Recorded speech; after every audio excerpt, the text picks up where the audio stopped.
Innal hamdalillah nahmaduhu wa nasta'inuhu wa nastaghfiruh wa na'udzu billahi min shururi anfusina wa min sayyiati a'malina. May yahdihillahu fala mudilla lahu wa may yudlil fala hadiyalah. Asyhadu an la ilaha illallah wahdahu la syarika lah wa asyhadu anna Muhammadan abduhu wa rasuluh. Allahumma salli ala sayyidina Muhammad wa ala alihi wa sahbihi wa sallim ajma'in. Amma ba'du, fa inni usikum wa nafsi bitaqwallah. Al-qail fi muhkami kitabihil karim. Bismillahirrahmanirrahim. Wa aqimus salata wa atuz zakata warka'u ma'ar raki'in. Ma'asyiral muslimin rahimakumullah. Pada kesempatan yang mulia ini, saya berpesan kepada diri saya pribadi maupun kepada jamaah sekalian, marilah kita bertakwa kepada Allah Subhanahu wa taala dengan imtisalul awamir wajtinabun nawahi. Menjalankan segala perintah Allah sejauh batas maksimal kemampuan kita dan menjauhi segala larangan-larangan Allah tanpa terkecuali. Ma'asyiral muslimin hafidhakumullah. Salat merupakan tiang agama, penegak agama Islam. Salat yang dilaksanakan dengan benar-benar sesuai tuntunan mampu mencegah seseorang dari perbuatan keji dan mungkar. Rasulullah pernah memancing rasa antusias para sahabat untuk melaksanakan salat. Rasulullah bertanya kepada para sahabat, bagaimana bila seseorang mandi 5 kali sehari di sungai? Para sahabat pun menimpalinya, tentunya tubuh orang itu amat bersih ya Rasulullah. Rasulullah menyatakan, begitu pula orang yang sholat 5 kali sehari, pastilah dirinya bersih dari dosa-dosa. Ma'asyiral muslimin hafidhakumullah. Rasulullah sangat menganjurkan pelaksanaan sholat secara jamaah, dan Rasulullah pun juga selalu mengerjakannya tanpa pernah sekalipun meninggalkannya, kecuali dalam keadaan sakit menjelang waktu mau wafatnya. Bahkan dalam keadaan payah pun saat itu Rasulullah minta dituntun ke masjid untuk berjamaah dengan menjadi makmumnya dari sahabat Abu Bakrin Siddiq. Rasulullah bersabda dalam hadis riwayat sahabat Abdullah bin Umar, anna Rasulullah sallallahu alaihi wasallam qala salatul jamaah afdalu min salatil fard bisab'in wa isrina darajah, muttafaqun alaih. Yang mana artinya Rasulullah sallallahu alaihi wasallam bersabda, salat berjamaah lebih utama daripada salat sendiri dengan keunggulan sebanyak 27 derajat. Hadis muttafaq alaih. Dalam keadaan menjelang perang pun Rasulullah melangsungkan salat jamaah. Rasulullah membagi pasukan menjadi 2 kelompok besar. Ada yang menjadi makmum secara bergantian. Satu kelompok mengikuti Rasulullah, satu kelompok lain berjaga waspada sewaktu-waktu musuh datang. Salat model yang seperti ini kita kenal sekarang dalam kitab-kitab fikih sebagai salat fi siddatil khauf, salat jamaah yang dilakukan dalam kewaspadaan yang sangat tinggi.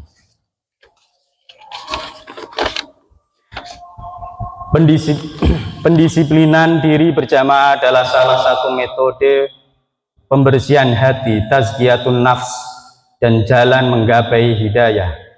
Sebagaimana diterangkan oleh Imam Al-Ghazali dalam kitab Hidayatul Hidayah, salat jamaah mendidik umat untuk disiplin, mendidik untuk satu komando, mendidik tidak mendahului imam, teratur satu barisan, dan menghargai waktu. Dalam riwayat sahabat Utsman bin Affan radhiyallahu anhu disebutkan, sami'tu Rasulullah sallallahu alaihi wasallam yaqul, man shallal isya'a fi jama'atin faka'annama qama nisfal lail wa man shalla subha fi jama'ah faka'annama shallal laila kullah. Pada hadis di atas Rasulullah menyatakan pahala jamaah isya bagaikan pahala sholat separuh malam tanpa henti, sedangkan pahala sholat subuh berjamaah adalah bagaikan sholat sepanjang malam.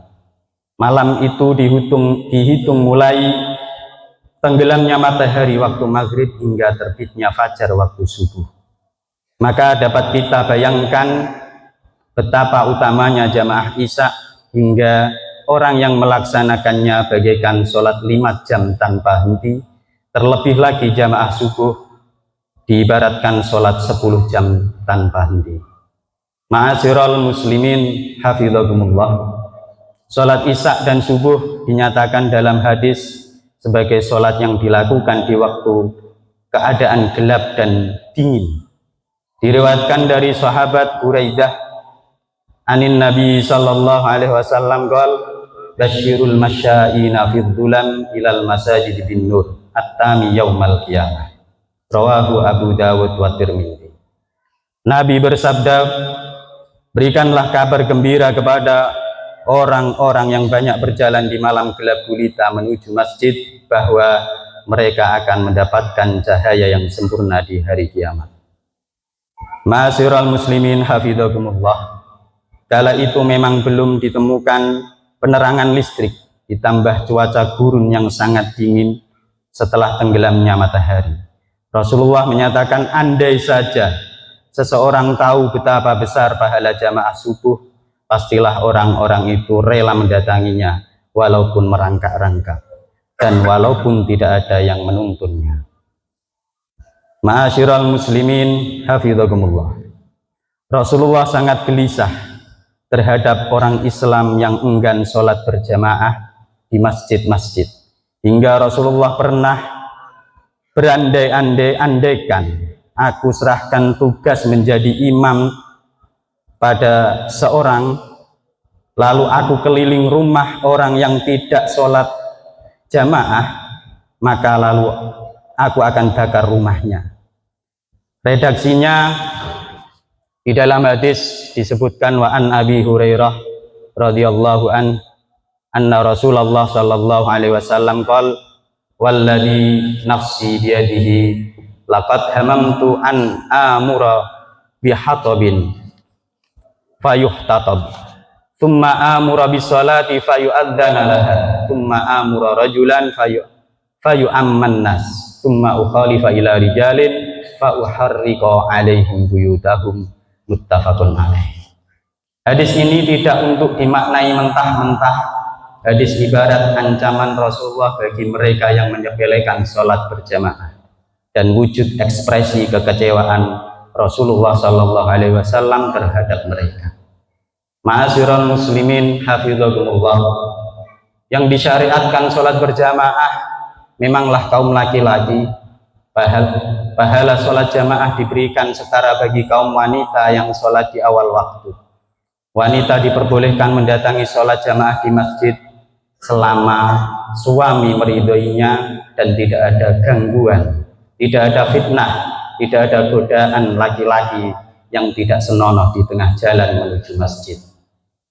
Ma'asyiral muslimin rahimakumullah, godaan bagi mereka yang istiqomah sholat berjamaah adalah merasa lebih baik daripada mereka yang tidak sholat jamaah, memandang rendah mereka yang tidak jamaah. Hal ini bisa menggugurkan pahala jamaah.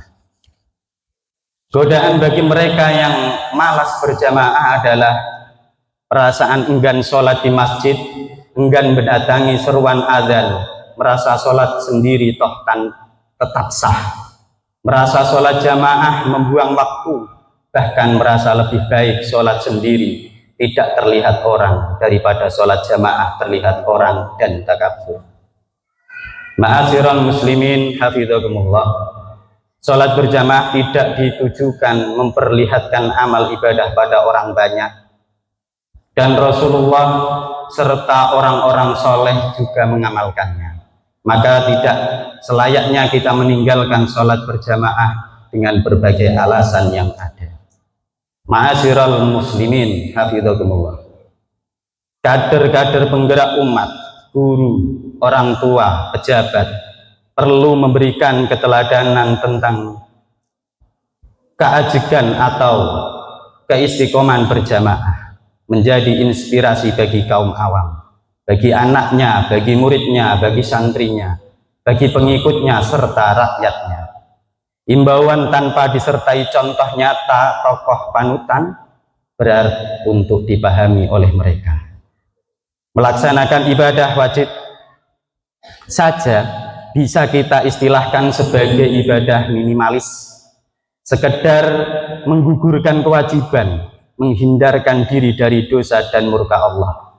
Namun bila ingin menjadi hamba yang lebih dekat dengan Allah, lebih meningkatkan kualitas keislaman, menguatkan semangat perjuangan dan syiar Islam, maka sholat jamaah adalah caranya, di samping memperbanyak ibadah-ibadah sunnah. Semoga Allah menjadikan kita sebagai hamba yang bertakwa, yang bisa istiqomah melaksanakan sholat berjamaah. Amin ya rabbal alamin.